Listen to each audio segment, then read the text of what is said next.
إن الحمد لله نحمده ونستعينه ونستغفره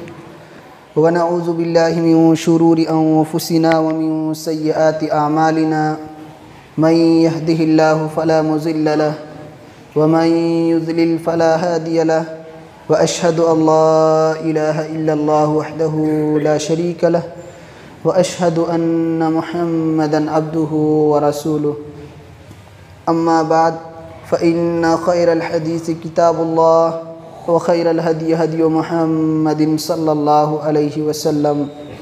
وشر الأمور محدثاتها وكل محدثة بدعة وكل بدعة ضلالة وكل ضلالة في النار فأعوذ بالله من الشيطان الرجيم بسم الله الرحمن الرحيم قاف والقرآن المجيد بل عجبوا أن جاءهم منذر منهم فقال الكافرون هذا شيء عجيب أإذا متنا وكنا ترابا ذلك رجع بعيد قد علمنا ما تنقص الأرض منهم وعندنا كتاب حفيظ بل كذبوا بالحق لما جاءهم فهم في أمر مريج أفلم ينظروا إلى السماء فوقهم كيف بنيناها وزيناها وما لها من فروج والأرض مددناها وألقينا فيها رواسي وأنبتنا فيها من كل زوج بهيج تبصرة وذكرى لكل عبد منيب ونزلنا من السماء ماء مباركا فأنبتنا به جنات وحب الحصيد والنخل باسقات لها طلع نضيد رزقا للعباد وأحيينا به بلدة ميتا كذلك الخروج كذبت قبلهم قوم نوح وأصحاب الرس وثمود وعاد وفرعون وإخوان لوط وأصحاب الأيكة وقوم تبع كل كذب الرسل فحق وعيد أفأينا بالخلق الأول بل هم في لبس من خلق جديد وقال الله تبارك وتعالى في مقام آخر فسبح بحمد ربك وكن من الساجدين واعبد ربك حتى يأتيك اليقين۔ محترم حاضرین، تمام قسم کی تعریف، توصیف، بڑائی و بزرگی اس اللہ رب العالمین کے لیے لائق اور زیبا ہے جس نے ہم سب کو اس روئے زمین کے اندر پیدا فرمایا اور ہماری ضروریات زندگی کا مکمل انتظام فرمایا، اخروی رشد و ہدایت کی خاطر بے شمار انبیاء علیہم السلام کو مبعوث فرمایا۔ ان تمام انبیاء علیہم السلام پر درود و سلام کے پھول نچھاور ہوں، بالخصوص ہمارے آخری نبی سرتاج رسول سید الکونین جناب محمد الرسول اللہ صلی اللہ علیہ وسلم پر۔ حاضرین کرام، حمد و صلات کے بعد ہماری آج کی گفتگو کا عنوان ہے عبادت مگر کب تک۔ محترم حاضرین، جس دنیا میں ہم اور آپ زندگی گزار رہے ہیں، ہم جانتے ہیں کہ یہ دنیا دارالعمل ہے اور آخرت موت کے بعد کی زندگی وہ دارالجزا ہے۔ انسان جو کچھ اس دنیا میں کمائے گا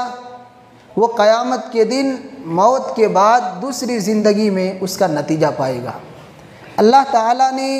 اس دنیا کے اندر خیر اور شر دونوں چیزوں کو پیدا کیا ہے،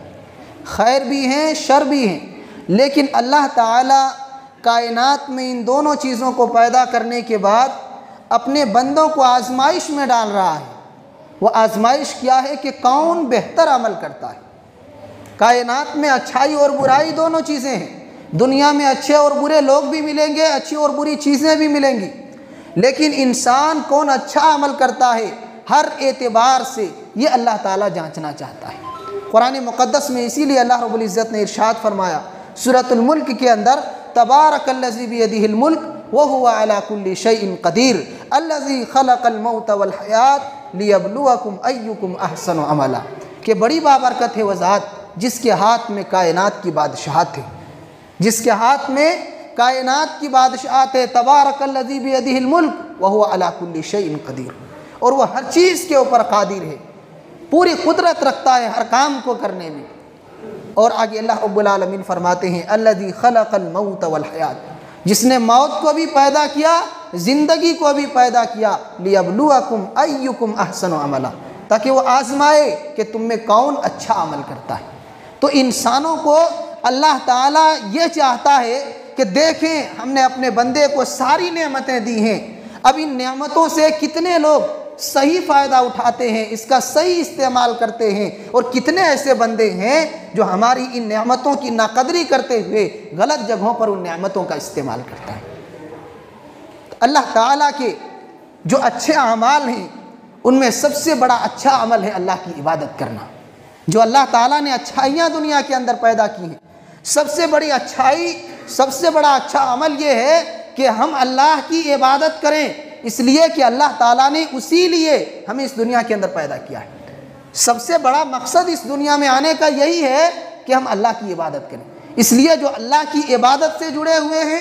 اللہ کے دین سے جڑے ہوئے ہیں، نمازوں کی پابندی کرتے ہیں، وہی انسان سب سے اچھا اللہ کی نگاہ میں ہو سکتا ہے کہ وہ اپنی زندگی کی حقیقت کو، اپنی پیدائش کے مقصد کو جانتا ہے۔ تو اللہ تعالیٰ کی نگاہ میں سب سے بہتر انسان وہی بنے گا جو اللہ کی عبادت میں پختہ ہو۔ اور ہماری گفتگو چونکہ عبادت سے متعلق ہے، عبادت ہمیں کب تک کرنی ہے، تو عبادت کسے کہتے ہیں؟ تو لغوی اعتبار سے لغت کی کتابوں میں اس کا معنی ہوتا ہے عاجزی، خضوع، خشوع اور تذلل، یہ اس کا لغوی اعتبار سے معنی ہے۔ اور اصطلاحی اعتبار سے بہت سے علماء کرام نے مختلف معنی کو بیان کیے ہیں، لیکن شیخ الاسلام ابن تیمیہ رحمہ اللہ نے جو تعریف کی ہے عبادت کی، جو مفہوم بتایا ہے، وہ انتہائی جامع ہے۔ وہ فرماتے ہیں کہ العبادہ ہی اسم جامع لکل ما یحبہ اللہ ویرضاہ من الاقوال والاعمال الظاہرۃ والباطنہ، کہ عبادت ایک جامع لفظ ہے، لفظ تو چھوٹا سا ہے لیکن انتہائی جامع ہے، بڑا مفہوم ہے اس کا، اور وہ مفہوم یہ ہے کہ عبادت ہر اس کام کو کہتے ہیں جس کے کرنے سے اللہ راضی ہوتا ہو، جس کام کے کرنے کو اللہ پسند کرتا ہو، وہ کام چاہے ہم اپنی زبان سے کرتے ہوں یا ہم اپنے اعمال سے انجام دیتے ہوں، وہ چاہے ظاہری اعمال ہوں یا باطنی اعمال ہوں، لیکن عبادت کا یہ جامع مفہوم ہے کہ ہر وہ کام جسے اللہ پسند کرتا ہو، جس سے اللہ خوش ہوتا ہو، وہ عبادت ہے۔ اور ہر وہ کام دنیا کے اندر جس کے کرنے سے اللہ کی ناراضگی سامنے آتی ہو، جس کے کرنے کی وجہ سے اللہ تعالیٰ سے ہم دور چلے جاتے ہوں، وہ عبادت کے زمرے میں نہیں آ سکتا، وہ اللہ کی نافرمانی ہے، اللہ کی عبادت نہیں۔ تو اس تعریف کے اعتبار سے اگر دیکھیں، نماز کی پابندی بھی عبادت ہے، روزہ بھی عبادت ہے، حج بھی عبادت ہے، ماں باپ کی خدمت، ماں باپ کی فرما برداری بھی عبادت ہے، لوگوں سے اچھے اخلاق سے پیش آنا یہ بھی عبادت ہے، ایسے ہی امانت داری کا ثبوت دینا یہ بھی اس عبادت کے اندر شامل ہے، ایسے ہی کاروبار میں سچائی کا عادی بننا یہ بھی عبادت کا حصہ ہے۔ المہم زندگی کا ہر وہ معاملہ، زندگی کا ہر وہ کام جس میں شریعت نے جو اصول، جو ضابطہ، جو طریقہ بتایا ہے، اس طریقے پر اگر ہم چلتے ہیں وہ عبادت میں شامل ہے، اللہ کی خوشنودی میں شامل ہے، اللہ کی رضامندی میں شامل ہے کہ اللہ تعالیٰ ان اچھے کاموں کی وجہ سے ہم سے خوش ہوگا۔ لیکن جو اللہ کی ناراضگی والی باتیں ہیں اس سے اللہ تعالیٰ کبھی خوش نہیں ہو سکتا۔ تو اللہ تعالیٰ نے ہمیں اپنی عبادت کے لیے اس کائنات کے اندر پیدا کیا ہے، اپنی عبادت کے لیے۔ قرآن مقدس کے اندر اللہ رب العزت نے صاف طور پر فرمایا سورۃ الذاریات کے اندر وَمَا خَلَقْتُ الْجِنَّ وَالْإِنسَ إِلَّا لِيَعْبُدُونَ، کہ میں نے جنوں اور انسانوں کو صرف اپنی عبادت کے لیے پیدا کیا ہے۔ دنیا میں کھانا پینا، بچوں کی پرورش کرنا، بڑا سے بڑا نام کمانا، یہ تو دنیا کے لیے ہے، آپ کے لیے، یہ آپ دنیا کے لیے کما رہے ہیں۔ روزی روٹی کا انتظام کرنا، بڑا بزنس سنبھالنا، یہ ساری چیزیں آپ کی دنیاوی حد تک ہیں، اللہ نے اس کے لیے ہمیں پیدا نہیں کیا ہے۔ اللہ کے اس زمین میں ہمیں پیدا کرنے کا جو مقصد ہے وہ سب سے بڑا مقصد یہ ہے کہ بندہ کو میں پیدا کر رہا ہوں وہ میری عبادت کرے، وہ میرا گن گائے، وہ زندگی میری عبادت میں گزار دے، اس مقصد کے لیے اللہ نے پیدا کیا۔ اور اگر آپ غور کریں، قرآن مقدس یہ بھی کہتا ہے کہ اس عبادت کے مفہوم کو سمجھانے کے لیے، اس عبادت کے صحیح تصور لوگوں کے ذہنوں میں، لوگوں کے دلوں میں بٹھانے کے لیے اللہ تعالیٰ نے انبیاء علیہم کی ایک لمبی کڑی اس کائنات کے اندر مبعوث فرمایا، ایک لمبا سلسلہ انبیاء علیہم کے اس کائنات کے اندر مبعوث کیے گئے، اس لیے کہ لوگوں کو اللہ کی توحید کو سمجھایا جائے، اللہ کی عبادت سے جوڑا جائے، غیروں کی عبادت سے ان کو روکا جائے، غیروں کی عبادت سے ان کو منع کر کے ایک اللہ سے ان کے تعلقات کو مضبوط بنایا جائے۔ اللہ تعالیٰ قرآن مقدس کے اندر ارشاد فرماتا ہے وَلَقَدْ بَعَثْنَا فِي كُلِّ أُمَّةٍ رَسُولًا أَنِ اعْبُدُوا اللَّهَ وَاجْتَنِبُوا الطَّاغُوتَ۔ ہم نے ہر امت میں رسولوں کو بھیجا ہے، امت محمدیہ میں بھی اللہ کے نبی صلی اللہ علیہ وسلم ہمارے آخری پیغمبر ہیں، آپ سے پہلے بے شمار انبیاء علیہ السلام اس کائنات کے اندر آئے۔ اللہ فرماتا ہے ہر امت میں رسول کو بھیجا ہم نے، اس لیے کہ وہ لوگوں کو ایک اللہ کی عبادت کی طرف دعوت دیں، جس نے پیدا کیا ہے اس کی عبادت کی طرف لوگوں کو بلائیں۔ جو اب تک وہ غیروں کی پوجا کر رہے تھے، غیر اللہ کے سامنے جھک رہے تھے، بت اور مورتی اور دوسری چیزوں کی جو عبادت کر رہے تھے، ان ساری عبادتوں سے کاٹ کر جس نے پیدا کیا، جس نے سب کچھ دیا، جس نے ساری نعمتوں سے مالا مال کیا، اس حقیقی معبود کی طرف لوگوں کو بلایا جائے، اس کی عبادت سے لوگوں کے تعلقات کو مضبوط بنایا جائے۔ اس لیے اللہ تعالیٰ نے کائنات کے اندر نبیوں اور رسولوں کو مبعوث فرمایا ہے۔ تو ہم اور آپ یہ سمجھتے ہیں کہ عبادت معمولی چیز ہے، عبادت معمولی چیز ہے، آج نہیں کرتے کل کر لیں گے، نہیں، اللہ تعالیٰ نے اس عبادت کو سمجھانے کے لیے اتنا مقام ہے اللہ کی نگاہ میں کہ بے شمار انبیاء علیہ السلام کو ان کی قوم کے پاس سب سے بنیادی اور مرکزی جو عنوان دے کر کے بھیجا تھا وہ یہی تھا کہ سب سے پہلا پیغام، سب سے پہلی دعوت جو اپنی قوم کے سامنے تم رکھو گے وہ یہی ہے کہ ایک اللہ کی عبادت کرو، ایک اللہ کو چھوڑ کر غیروں کی عبادت مت کرو۔ یہ اللہ تعالیٰ نے انبیاء علیہ السلام کو پیغام دے کر کے بھیجا ہے۔ تو اس دنیا میں ہمارے آنے کا مقصد اللہ کی عبادت ہے، اللہ کی بندگی ہے، اور اللہ کی عبادت میں سب سے بڑی چیز نماز کی پابندی ہے۔ یہ ایک مسلمان کا ایک بنیادی پہچان ہے دیگر تمام لوگوں سے کہ ہم مسلمان ہیں، اسلام ہمارا مذہب ہے، وہ اس وجہ سے کہ ہم نماز کی پابندی کرتے ہیں، جو ہماری شریعت کی امتیازی پہچان ہے۔ دنیا کے تمام تہذیبوں سے ایک الگ اور نمایاں پہچان نماز ہے، اس نماز کی پابندی کرتے ہیں، اس نماز کی پابندی کرتے ہیں۔ اب سوال یہ ہے کہ عبادت تو ہم کرتے ہیں لیکن کب تک کریں، کب تک کریں؟ کچھ لوگ عبادت کرتے ہیں، جمعہ کے لیے آتے ہیں، جمعہ کی نماز بڑے ٹھاٹ باٹ سے پڑھتے ہیں، پھر ہفتے کے لیے غائب۔ کچھ ایسے بھی ہیں جو جمعہ کی نماز تو پڑھتے ہیں، جب رمضان کا مہینہ آتا ہے سال میں تو بڑی محنت کر کے رمضان کے مکمل روزے رکھتے ہیں، نمازوں کا اہتمام کرتے ہیں، قرآن کی تلاوت کرتے ہیں، ذکر و اذکار کرتے ہیں، یعنی رمضان میں خوب نیکیاں کماتے ہیں، لیکن رمضان کے ختم ہوتے ہی وہ ساری نیکیاں، وہ سارے جذبے کدھر چلے جاتے ہیں پتہ ہی نہیں چلتا، مسجدوں سے ان کا تعلق پھر کٹ جاتا ہے۔ تو کیا یہ وقتی عبادتیں ہماری کام آ جائیں گی؟ یہ چند دن کی اگر عبادت کرنے کیا نجات ہمیں مل جائے گی؟ کیا یہی شریعت کو مطلوب ہے کہ کچھ دنوں کے لیے عبادت کیا جائے پھر اللہ کو بھول جائیں؟ کہ یہ شریعت کا مقصد ہے؟ نہیں، شریعت کا یہ مقصد نہیں ہے۔ جو لوگ یہ کہتے ہیں کہ رمضان میں ہم عبادت تو کرتے ہیں، اب تھوڑا آرام کر لیتے ہیں، کتنا عبادت کریں، زندگی بہت باقی ہے، عمر ابھی بہت لمبی ہماری جانے والی ہے، ان لوگوں سے کہنا ہے کہ وہ سن لیں، جو انسان اس دنیا میں رہ کر کے آرام چاہتا ہے، جو آرام چاہتا ہے وہ آخرت میں کہیں آرام کو کھو نہ دے، اس لیے جو آخرت میں آرام کی چاہت رکھتے ہیں وہ دنیا میں آرام کی تمنا نہیں کرتے، وہ دنیا میں پریشانیوں کو برداشت کرتے ہیں، وہ دنیا میں دین کی خاطر مشکلات کا سامنا کرتے ہیں، عبادت میں پختگی کے لیے اپنے جان مال اور ساری چیزوں کی قربانیاں دیتے ہیں، تب جا کر کے آخرت میں سرخروئی حاصل ہوتی ہے، تب جا کر کے اس بندے کو آخرت میں اعلیٰ مقام ملتا ہے۔ اگر آپ اور ہم یہ کہہ دیں کہ دنیا میں آرام کر لیں گے تو ہم اس آرام کی وجہ سے کہیں آخرت میں گھاٹے کا سودا نہ کر دیں، اس لیے کہ یہ دنیا ایک مومن کے لیے آرام کی جگہ ہے ہی نہیں۔ اللہ کے رسول فرماتے ہیں الدنیا سجن المؤمن و جنت الکافر، یہ دنیا مومن کے لیے قید خانہ ہے، اور انسان کو قیدی کی زندگی میں چاہے دنیا کی ساری خوشیاں دے دیا جائے لیکن ایک ہی لفظ یہ بتاتا ہے کہ اس کی زندگی خوشحال نہیں ہے، وہ لفظ ہے کہ یہ انسان قیدی ہے، یہ انسان قید ہے۔ یہ اس بات کی دلیل ہے کہ اس کی ساری خوشیاں ہونے کے باوجود اس کو خوشی شمار نہیں کیا جا سکتا۔ ایسے ہی مومن کی زندگی ہے کہ مومن اس دنیا میں بھلے ہی وقتی طور پر کچھ نعمتوں کو دیکھ کر خوشی کا اظہار کرتا ہے، الگ بات ہے، لیکن ہمارے اور آپ کے لیے اصلی اور ابدی جو خوشی کی جگہ ہے وہ جنت ہے۔ دنیا میں مشکلات کا سامنا کیجئے اس جنت کو پانے کے لیے۔ اس دنیا میں اگر یہ کہہ کر بیٹھ جائیں گے کہ زندگی بہت لمبی ہے، بعد میں عبادت کر لیں گے۔ بہت سے ایسے لوگ ہیں جو اس خواب غفلت میں مبتلا ہیں کہ کل سے نماز پڑھتا ہوں، فلاں دن سے نماز کی شروعات کرتا ہوں، اب تک یہ غلطیاں کر رہا تھا، ان برائیوں کی عادت ہے، دھیرے دھیرے چھوڑ جاؤں گا اور یہ برائیاں چھوٹ جائیں گی۔ آپ یاد رکھیں، جس دن کے انتظار میں آپ ہیں وہ دن کبھی نہیں آتا۔ آپ جس کل کی بات کرتے ہیں، انسان کی زندگی ختم ہو جاتی ہے، لیکن اس کل کا سورج کبھی طلوع ہی نہیں ہوتا، وہ کل کی روشنی کبھی نظر ہی نہیں آتی، یہاں تک کہ انسان کی زندگی کی روشنی گل ہو جایا کرتی ہے۔ تو انسان موت کی گھاٹ اتر جاتا ہے، لیکن وہ کل کبھی نہیں آتا،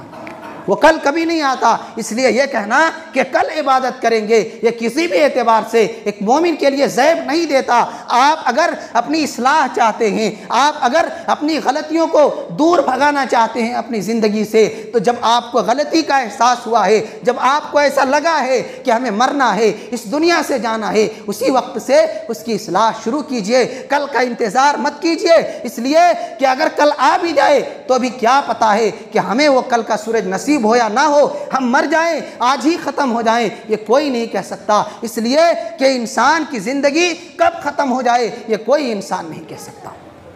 یہ کوئی انسان نہیں کہہ سکتا۔ اس لیے عبادت کب تک کرنی ہے؟ عبادت جب تک سانس ہے، جب تک سانس ہے تب تک اللہ کی عبادت ہے۔ اللہ کا فرمان بھی یہی ہے کہ اللہ کے بندو میری عبادت اس وقت تک تمہیں کرنی ہے جب تک تمہیں موت نہ آ جائے۔ قرآن کہتا ہے فَسَبِّحْ بِحَمْدِ رَبِّكَ وَكُن مِّنَ السَّاجِدِينَ وَاعْبُدْ رَبَّكَ حَتَّى يَأْتِيَكَ الْيَقِينُ، کہ آپ اپنے رب کی تسبیح بیان کیجئے، اپنے رب کی بڑائی بیان کیجئے، اس کی حمد بیان کیجئے، اور وَكُن مِّنَ السَّاجِدِينَ، اور ان لوگوں میں اپنے آپ کو شامل کیجئے جو اللہ کی عبادت کرنے والے ہیں۔ اللہ کی عبادت کرنے والے بندوں میں آپ بھی شامل ہو جائیے۔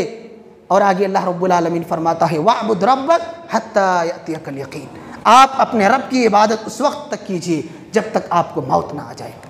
قرآن یہ کہتا ہے کہ موت تک اللہ کی عبادت کرنی ہے، جب تک آخری سانسیں ہیں تب تک اللہ کی عبادت سے ہم جڑے ہوئے رہیں۔ یہ نہیں کہ آج عبادت کرتے ہیں کل چھوڑ دیتے ہیں، 5 وقت میں 3 وقت کی نماز پڑھتے ہیں، 2 وقت کی نمازوں کو چھوڑ دیتے ہیں، یہ شریعت میں مطلوب نہیں ہے۔ شریعت کا مطلوب یہ ہے کہ انسان اللہ کی عبادت میں اتنا پختہ ہو کہ نہ ہی 1 وقت کی نماز چھوٹے، نہ ہی زندگی میں کوئی ایسا لمحہ گزرے جو اللہ کی عبادت سے غفلت والا لمحہ ہو، جو اللہ کی عبادت سے دوری اور نافرمانی کی زندگی ہو۔ ایسی زندگی کبھی ایک مومن کے ساتھ نہ گزرے۔ اللہ رب العالمین یہ فرماتا ہے کہ آخری سانس تک عبادت کرنی ہے، اور ہم نے تذکرہ کیا کہ انسان کوئی نہیں جانتا اسے کب مرنا ہے، موت کب آئے گی، کس دن آئے گی۔ اس لیے انسان ہر دن کو آخری دن سمجھ کر کے اللہ کی عبادت اس مقدار میں کر لے کہ اس دن اگر موت آ جائے تو انسان کو رسوائی کا سامنا نہ کرنا پڑے، اس دن اگر اس دنیا سے رخصت ہو جائے تو ابھی اس کو شرمندگی کا سامنا نہ کرنا پڑے۔ ہر دن کو آخری دن سمجھیں، اس لیے کہ اگر آپ نے ایسا نہیں کیا، آپ نے ہر دن کی عبادت زیادہ سے زیادہ نہیں کی، اور آپ کا خاتمہ اگر برا خاتمہ ہو گیا تو انجام بہت خراب ہونے والا ہے۔ آپ نے زندگی بھر نیکی کی، خوب نیکیاں کمائی، لیکن آپ نے یہ کہہ کر کے کہ زندگی ابھی اور بھی باقی ہے، آج موقع ملا ہے برائی کرنے کا، اسی حالت میں اگر آپ کی موت ہو گئی تو کیا نتیجہ نکلنے والا ہے؟ اللہ کے نبی صلی اللہ علیہ وسلم فرماتے ہیں، صحیح بخاری کی روایت ہے، انما الاعمال بالخواتیم، انسان کے سارے عمل کا دار و مدار خاتمے کے اوپر ہے۔ انسان کی موت جس حالت میں ہوتی ہے، جس نتیجے پر انسان کی موت ہوتی ہے، انسان کی موت کے بعد یہ فیصلہ کیا جاتا ہے کہ اگر انسان عبادت کی حالت میں مرا ہے تو انشاءاللہ اس کا خاتمہ بھی اچھا ہے، انجام بھی اچھا ہوگا۔ انسان کی اگر موت برائی کی حالت میں ہوئی ہے، اللہ کی نافرمانی کی حالت میں ہوئی ہے، حرام کاموں کے ارتکاب کرتے ہوئے ہوئی ہے، شراب پی کر کے، کسی گاڑی سے ٹکر لگ کر کے، یا کسی اور برائی کا ارتکاب کرتے ہوئے اس کی موت ہوئی ہے، تو اللہ کے رسول فرماتے ہیں انسان کے عمل کا مدار اس کے خاتمے کے اوپر ہے۔ اگر خاتمہ برا ہے تو یہی نتیجہ نکلے گا کہ اس کے آگے کے انجام بھی برا ہی ہونے والا ہے، اگر خاتمہ اچھا ہے تو آگے کے نتیجے بھی اچھا ہی شمار کیا جائے۔ اس لیے تمام بھائیوں سے یہی گزارش ہے کہ اللہ کی عبادت ہر دن کریں، زندگی کو آخری دن سمجھتے ہوئے اللہ کی عبادت سے جڑے رہیں. یہ کبھی بھی نہ کہیں کہ ہم بعد میں عبادت کریں گے, ابھی زندگی بہت باقی ہے, ابھی تھوڑا آرام کر لیتے ہیں, موج مستی کر لیتے ہیں. میرے بھائیوں, یہ ہمارے لیے موج مستی کی زندگی نہیں ہے. اللہ نے ایمان کی دولت دی ہے ہمیں جانچنے کے لیے, ہمارے اعمال کو پرکھنے کے لیے, ہمارے اعمال کو دیکھنے کے لیے. اس لیے اعمال کو اچھا کیجئے. اور عیش چاہتے ہیں, آرام چاہتے ہیں, اللہ نے جنت کی صورت میں بہترین انعامات رکھے ہیں. انسان کو ایسے انعامات دیے جائیں گے جس کا تصور نہیں کیا ہے. اللہ کے حبیب فرماتے ہیں ما لا عین رأت ولا اذن سمعت ولا خطر علی قلب بصر, کہ اللہ نے جنت میں مومنوں کے لیے ایسی ایسی نعمتیں, خوشیوں کے ایسے ایسے سامان تیار کر رکھے ہیں کہ نہ ہی انسان کی نگاہوں نے دنیا میں ویسی نعمتوں کو دیکھا ہے, نہ ہی سنا ہے. اور دیکھنا اور سننا تو درکنار, کسی کے دل میں کھٹکا بھی نہیں ہے کہ وہ نعمتیں کتنی عظیم ہوں گی. تو میرے بھائیوں, اس دنیا کو, اس دنیا کی زندگی کو آپ آخری دن سمجھ کر کے جئیں. اور جینے کا مقصد یہ ہے کہ نماز کی پابندی کریں, دیگر عبادتوں میں, اچھائیوں میں آگے بڑھیں کہ کہیں ہماری غلطی کی وجہ سے اللہ پکڑ نہ لے, اور ہماری غلطی کی وجہ سے اللہ رب العالمین کہیں ہمیں سزا نہ دے. اس لیے کہ دنیا کی جس زندگی کو آپ یہ کہہ کر کے ٹالتے جا رہے ہیں بعد میں عبادت کریں گے, یہ زندگی انتہائی مختصر ہے, انتہائی مختصر ہے. اتنا مختصر ہے کہ آپ بزرگوں سے پوچھئے, وہ آپ کو بتائیں گے, آپ کے سامنے ہیں کہ کل تک تو ہمارا بچپنا تھا, ابھی ہم انہی گلیوں میں کھیلا کرتے تھے, کہاں جوانی گزری, کب بچپن چلا گیا, اور کس وقت ہم بڑھاپے کی دہلیز میں قدم رکھ چکے ہیں, یہ تو پتہ ہی نہیں چلا کہ یہ 60 سالہ 70 سالہ زندگی ہماری کہاں گزر گئی. ایک شاعر نے بڑا بہترین بات کہی ہے. شاعر کہتا ہے بڑی ہی مختصر تاریخ دور زندگانی ہے, بڑی ہی مختصر تاریخ دور زندگانی ہے, کسی کی گود میں آنا, کسی کے دوش پہنچانا. یہ ہے انسان کی زندگی کی پوری تاریخ, کہ انسان کی زندگی کو اگر آپ جاننا چاہتے ہیں تو صرف اتنی حقیقت ہے کہ انسان پیدا ہو کر ماں کی گود میں آتا ہے اور دوسرے کے کندھوں کے سہارے چلتے ہوئے چارپائی میں قبرستان تک چلا جاتا ہے. اس بیچ کی زندگی کیسے گزرتی ہے, اس بیچ کے ایام میں کتنے سال گزر جاتے ہیں, انسان کو احساس تک نہیں ہوتا, اور دیکھتے ہی دیکھتے یہ دنیا کی زندگی ختم ہو جاتی ہے اور عمل کے نتیجے کی زندگی شروع ہو جاتی ہے جو اخروی زندگی ہے. تو کہنے کا مقصد یہ ہے کہ یہ دنیا کی زندگی بڑی مختصر ہے, اس کے دھوکے میں کبھی بھی نہ آئیں. ہر دن آپ اللہ کی رضامندی کے اعمال کو انجام دیں, اللہ کو خوش کرنے والے کام کریں تاکہ اللہ تعالیٰ کی رضامندی اور اس کی خوشنودی حاصل ہو. ایک آخری بات بتا کر کے میں اپنی بات ختم کرتا ہوں. وہ بات یہ ہے کہ ہمارے معاشرے کے اندر کچھ بدبخت قسم کے لوگ ایسے ہیں جو یہ کہتے ہیں میں اللہ کا ولی ہوں, میں اللہ کا ولی ہوں, اور وہ یہ ڈھونگ رچاتے ہیں کہ میں اللہ کی ولایت میں اس درجے کے اوپر پہنچ چکا ہوں کہ اب مجھ سے عبادتیں معاف ہو چکی,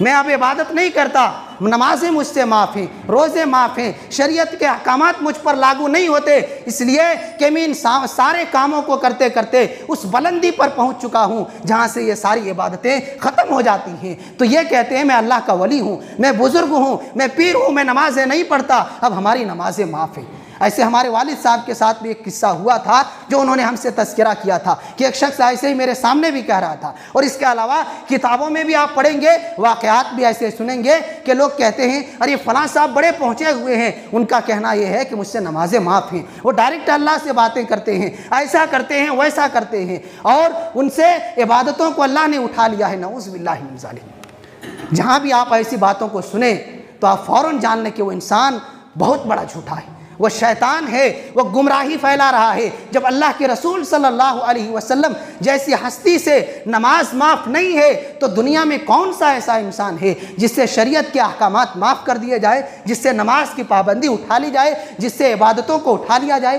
انسان یہ کہہ کر کے لوگوں کو گمراہی کی طرف دعوت دیتا ہے, اور جاہل لوگ, نادان لوگ کہتے ہیں واہ واہ کیا بات ہے, ہمارے پیر اور ولی صاحب بڑے پہنچے ہوئے ہیں. یہ تو نادانی ہے, یہ تو جہالت ہے, اور یہ دین کے ساتھ بہت ہی خطرناک زیادتی ہے کہ اللہ نے عبادتوں کو آخری سانس تک انجام دینے کی بات کی ہے, اور یہ کہتے ہیں عبادت ہمارے لیے وقتی طور پر تھا, ہم ولایت کے درجے پر پہنچ چکے ہیں, اللہ کا ولی بن چکے ہیں, اب میں فلاں بزرگ بن چکا ہوں. کچھ ایسے بھی ہیں, ایسے بھی واقعات ہم سنے ہیں اور پڑھے بھی ہیں کہ کہتے ہیں میں کعبہ میں نماز پڑھتا ہوں. لوگ پوچھتے ہیں کہ ولی صاحب, پیر صاحب آپ کہاں نماز پڑھتے ہیں؟ وہ کہتے ہیں میں ڈائریکٹ یہیں سے کعبہ میں اڑ کے جاتا ہوں اور نماز پڑھتا ہوں۔ ایسے بھی جھوٹی کرامتیں اور جھوٹی باتیں لوگوں کے سامنے پھیلاتے ہیں اور لوگ بے سر و پا کی باتیں انتہائی آسانی کے ساتھ قبول کرنے جاتے ہیں۔ تو کہنے کا مقصد یہ ہے کہ جو یہ ڈھونگ رچاتے ہیں کہ عبادت میرے لیے وقتی طور پر ہے پھر عبادت میرے لیے ختم ہے، یہ دنیا کا بہت بڑا جھوٹ ہے۔ وہ انسان شیطان اور مردود ہے، وہ انسان لوگوں کو گمراہی کی طرف دعوت دے رہا ہے۔ اس لیے ایسے بدعتی اور معاشرے کے اندر خرافات پھیلانے والے، ایسے برائیوں کو رائج دینے والے، ایسے لوگوں کی باتوں میں بہکاوے میں کبھی نہ آئیں۔ جب تک آپ کی سانسیں چلتی ہیں عبادت آپ کو کرنی ہے، موت کے ساتھ آپ کی عبادتیں ختم ہوں گی اور آپ کی عبادتوں کے نتیجے، اس کا ثمرہ، اس کا پھل آپ کو موت کے بعد ملنا شروع ہو جائیں گے۔ پوری باتوں کا خلاصہ یہ ہے کہ زندگی ہمیں جب سے اللہ تعالیٰ نے مکلف بنایا ہے عبادتوں کا، تب سے لے کر کے موت کی آخری سانسوں تک ہے کہ انسان کی جب تک سانسیں چلے تب تک اللہ کی عبادت ہو، اور بیچ میں درمیانی وقفہ یہ کہہ کر کے چھوڑ دینا کہ ابھی جوانی ہے، ابھی موج مستی کے زمانے ہیں، عبادت چھوڑ دیتے ہیں، ایسی شریعت میں کوئی گنجائش نہیں ہے۔ یہ آپ کے لیے بہت بڑے دھوکے کا سامان ہے، اس دھوکے میں ہرگز نہ آئیں، اللہ کی عبادت کریں، یہی آپ کے لیے خوبی، خیر اور دنیا اور آخرت کی اچھائی کا ایک واحد راستہ ہے۔ اللہ تعالیٰ سے دعا ہے کہ اللہ تعالیٰ تو ہم تمام لوگوں کو جب تک ہماری جان باقی ہے، جب تک ہماری سانسیں چلتی ہیں، تیری عبادت سے جڑے رہنے کی توفیق عطا فرما، آمین۔ سبحان ربک رب العزت عما یصفون وسلام علی المرسلین والحمد للہ رب العالمین۔